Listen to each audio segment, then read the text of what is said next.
ಮತ್ತೆ ವೈಲೆನ್ಸ್ ಅಂತಾರ Rocky Bhai.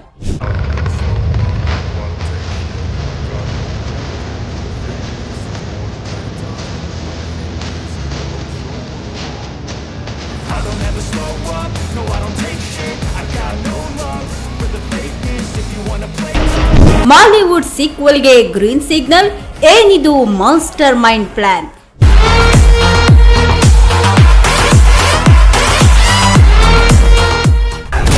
Kirataka full active, ಧೂಳೆಪ್ಸೋಕೆ ರಾಕಿಂಗ್ ಸ್ಟಾರ್ ರೆಡಿ. ಹಾಲಿವುಡ್ ರೀತಿಯಲ್ಲೇ ಸೀಕ್ವೆಲ್ ಸಿನಿಮಾಗಳನ್ನು ತೆಗೆಯೋದಕ್ಕೆ ಭಾರತೀಯ ಚಿತ್ರರಂಗ ಈಗಾಗಲೇ ದೊಡ್ಡ ಹೆಜ್ಜೆಯನ್ನೇ ಇಟ್ಟಾಗಿದೆ.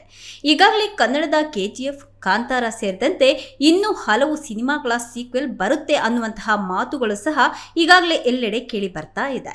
ಆದರೆ ಇದೀಗ ರಾಕಿಂಗ್ ಸ್ಟಾರ್ ಯಶ್ ಮಾಲಿವುಡ್ನ ಸೂಪರ್ ಹಿಟ್ ಸಿನಿಮಾದ ಸೀಕ್ವೆಲ್ನಲ್ಲಿ ನಟನೆ ಮಾಡ್ತಾರೆ ಅನ್ನುವಂತಹ ಮಾತು ಕೂಡ ಸದ್ಯ ಭಾರತೀಯ ಚಿತ್ರರಂಗ ವಲಯದಲ್ಲಿ ಸಖತ್ತಾಗಿ ಸೌಂಡ್ ಮಾಡ್ತಾ ಇದೆ.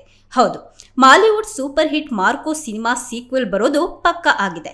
ಟೈಟಲ್ ಕೂಡ ಫಿಕ್ಸ್ ಕೂಡ ಆಗಿದೆ. ಆದರೆ ಹೀರೋ ಆಗಿ ಉನ್ನಿ ಮುಕುಂದನ್ ನಟಿಸಲ್ಲ ಅನ್ನಲಾಗ್ತಾ ಇದೆ. ಅವರ ಬದಲು ಯಶ್ ಅಥವಾ ಮಮ್ಮೂಟಿ ನಟನೆ ಮಾಡ್ತಾರೆ ಎನ್ನುವಂತಹ ಗುಸು ಶುರುವಾಗಿದೆ. ಕಳೆದ ವರ್ಷ ತೆರೆಗಪ್ಪಳಿಸಿದಂತಹ action thriller Marco cinema box office shake ಮಾಡಿತ್ತು. ಆದರೆ ಚಿತ್ರದಲ್ಲಿ ಕ್ರೌರ್ಯದ ದೃಶ್ಯಗಳಂತೂ ನೋಡುಗರನ್ನ ಬೆಚ್ಚಿ ಬೀಳಿಸುವಂತಿತ್ತು. ಕೆಲವರು KGF ಚಿತ್ರದ ವೈಲೆನ್ಸ್ಗಿಂತ ಹೆಚ್ಚಾಗಿ ವೈಲೆನ್ಸ್ ಇದೆ ಅಂತ ಕಾಮೆಂಟ್ ಕೂಡ ಮಾಡಿದ್ರು. ಸೆನ್ಸಾರ್ ಮಂಡಳಿ ಬಗ್ಗೆಯೂ ಸಹ ಕೆಲವರು ಬೇಸರವನ್ನ ವ್ಯಕ್ತಪಡಿಸಿದ್ರು. ಇಷ್ಟು ಹಿಂಸಾತ್ಮಕ ದೃಶ್ಯಗಳನ್ನ ಸೆನ್ಸಾರ್ ಮಂಡಳಿ ಯಾಕೆ ತೆಗೆಯುವುದಕ್ಕೆ ಹೇಳಿಲ್ಲ ಅಂತ ಕೇಳ್ತಾ ಇದ್ದಾರೆ.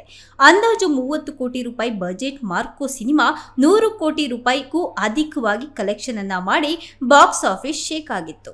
ಉನ್ನಿ ಮುಕುಂದರ್ ಕರಿಯರ್ ಬೆಸ್ಟ್ ಸಿನಿಮಾ ಅಂತ ಕೂಡ ಅನಿಸ್ಕೊಂಡಿತ್ತು.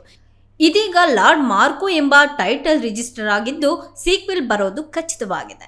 ಅನೀಫ್ ಅದೇನಿ ಈ ಚಿತ್ರಕ್ಕೆ ಕೂಡ ಆಕ್ಷನ್ ಕಟ್ ಹೇಳೋದು ಪಕ್ಕಾ ಆಗಿದೆ. ಕ್ಯೂಬ್ಸ್ ಎಂಟರ್ಟೈನ್ಮೆಂಟ್ಸ್ ಬ್ಯಾನರ್ ಅಡಿಯಲ್ಲಿ ಶರೀಫ್ ಮೊಹಮ್ಮದ್ ಕೇರಳ ಫಿಲ್ಮ್ ಚೇಂಬರ್ನಲ್ಲಿ ಟೈಟಲ್ ಅನ್ನ ರಿಜಿಸ್ಟರ್ ಕೂಡ ಮಾಡಿದ್ದಾರೆ. ಟೈಟಲ್ ರಿಜಿಸ್ಟರ್ ಮಾಡಿಸಿರುವಂತಹ ಸ್ಕ್ರೀನ್ ಶಾಟ್ ಕೂಡ ವೈರಲ್ ಆಗ್ತಾ ಇದೆ. ಅದರಲ್ಲಿ ಚಿತ್ರದ ನಾಯಕ ಯಶ್ ಅಂತ ಕೆಲವರು ಎಡಿಟ್ ಮಾಡಿ ತೇಲಿ ಬಿಡ್ತಾ ಇದ್ದಾರೆ. ಯಶ್ ಹಿಂದೆ ಬಿದ್ದ ಮಾರ್ಕೋ, ಏನಿದರ ರಹಸ್ಯ? ಸಾಲು ಚಿತ್ರ, ರಾಜ ಹುಲಿ ಫ್ಯಾನ್ಸ್ ಫುಲ್ ಖುಷ್. ಸದ್ಯಕ್ಕೆ ಯಶ್ ಟಾಕ್ಸಿಕ್ ಹಾಗೆ ರಾಮಾಯಣ ಸಿನಿಮಾಗಳಲ್ಲಿ ಬ್ಯುಸಿಯಾಗಿದ್ದಾರೆ. ಅದು ಬಿಟ್ರೆ ಯಾವುದೇ ಸಿನಿಮಾಗಳನ್ನ ಒಪ್ಕೊಂಡಿಲ್ಲ. ಈ ಹಿಂದೆ ಸ್ವತಃ ಯಶ್ ಒಂದು ಮಾತನ್ನ ಹೇಳಿದ್ರು, ನಾನು ಯಾವುದೇ ಚಿತ್ರದಲ್ಲಿ ನಟನೆ ಮಾಡುವಂತಿದ್ರೆ ನಾನೇ ಆ ಬಗ್ಗೆ ಮಾಹಿತಿಯನ್ನ ಕೊಡ್ತೇನೆ, ಸುಮ್ಮನೆ ಯಾವುದೇ ಊಹಾಪೋಹಗಳಿಗೆ ಕಿವಿ ಕೊಡಬೇಡಿ ಅಂತ ಹೇಳಿದ್ರು. ಇನ್ನು ಇದಕ್ಕಿಂತ ಹೆಚ್ಚಾಗಿ ಮಾರ್ಕೋ ಚಿತ್ರದ ನಿರ್ಮಾಪಕ ಶರೀಫ್ ಮೊಹಮ್ಮದ್ ಚಿತ್ರ ನಿರ್ಮಾಣ ಮಾಡಿದಂತಹ ಕ್ಯೂಬ್ಸ್ ಎಂಟರ್ಟೈನ್ಮೆಂಟ್ಸ್ ಸಂಸ್ಥೆಯ ಇನ್ಸ್ಟಾಗ್ರಾಮ್ ಆಫಿಷಿಯಲ್ ಪೇಜ್ಗಳಲ್ಲಿ ಕೂಡ ಯಶ್ ಇನ್ಸ್ಟಾ ಖಾತೆಗಳನ್ನು ಫಾಲೋ ಮಾಡೋದಕ್ಕೆ ಆರಂಭ ಮಾಡಿದ್ದಾರೆ. ಮಾರ್ಕೋ ಚಿತ್ರದ ಇನ್ಸ್ಟಾಗ್ರಾಮ್ ಅಕೌಂಟ್ನಿಂದಲೂ ಸಹ ಯಶ್ ಇನ್ಸ್ಟಾಗ್ರಾಮ್ ಖಾತೆಯನ್ನ ಫಾಲೋ ಮಾಡ್ತಿರೋದನ್ನ ಅಭಿಮಾನಿಗಳು ಗಮನಿಸಿದ್ದಾರೆ. ಇದನ್ನೆಲ್ಲ ನೋಡಿ ಲಾರ್ಡ್ ಮಾರ್ಕೋ ಚಿತ್ರದಲ್ಲಿ ಯಶ್ ನಟನೆ ಮಾಡೋದು ಪಕ್ಕಾ ಅಂತ ಕೆಲವರು ಕಾಮೆಂಟ್ ಮಾಡ್ತಾ ಇದ್ದಾರೆ. ಯಶ್ ಹೀರೋ ಆಗಿ ನಟಿಸದೇ ಇದ್ರೂ ಸಹ ಒಂದು ಮುಖ್ಯವಾದ ಪಾತ್ರದಲ್ಲಿ ಕಾಣಿಸಿಕೊಳ್ಬಹುದು ಅನ್ನುವಂತಹ ಚರ್ಚೆ ಕೂಡ ಸೋಷಿಯಲ್ ಮೀಡಿಯಾದಲ್ಲಿ ನಡೀತಾ ಇದೆ. ಇನ್ನು ಟಾಕ್ಸಿಕ್ ಹಾಗೆ ರಾಮಾಯಣ ಚಿತ್ರಗಳಲ್ಲಿ ಯಶ್ ನಟನೆ ಮಾಡೋದು ಮಾತ್ರ ಅಲ್ಲ, ಸಹ ನಿರ್ಮಾಪಕರು ಆಗಿದ್ದಾರೆ ಕೂಡ. ಮುಂದಿನ ವರ್ಷ 2 ಸಿನಿಮಾಗಳು ತೆರೆಗೆ ಬರಲಿವೆ. ಯಶ್ ನಟಿಸಿದಂತಹ ಸಿನಿಮಾ ಬಿಡುಗಡೆಯಾಗಿ 3 ವರ್ಷಗಳೇ ಆಗಿದೆ.